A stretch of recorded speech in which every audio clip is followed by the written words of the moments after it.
And you must be exposed to know this, that man is weak, and you have to see why it is that every one of us must latch onto the Spirit as a means of not just survival but thriving. You can start with God by just trying to survive by prayer, survive by fasting, survive by trying to do a spiritual activity, but a point will come that you don't need to just survive. You have to start thriving, because if you remain on the surviving plane alone, there is not much that God can do with you. God can only make use of men that are thriving. If you are surviving, what I mean is that if you are still struggling, there is not much that God can do with you. Even in your own life, there is not much that God can do with you. Talk less of using you for somebody else. You have to have gotten to an height whereby most things or some things that are really critical has been conquered.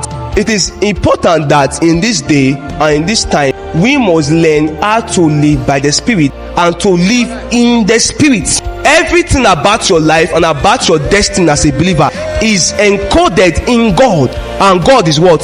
Spirit. Everything about your life, everything about your destiny is encoded in God, and God is Spirit. That's to say that if you must have a clue of your destiny, if you must have a clue of your direction, if you must have a clue of where to relocate to after school, if you must have a clue of what to study, if you must have a clue of everything about your life, it is hidden in God, and God happens to be Spirit. That means you must not learn how to live this realm. You must learn how to frequently visit there, stay there, so that you can be able to know per time and know per day what is it that God has written about you, what is it that God has said about you. That is the way you can actually walk accurately in this world.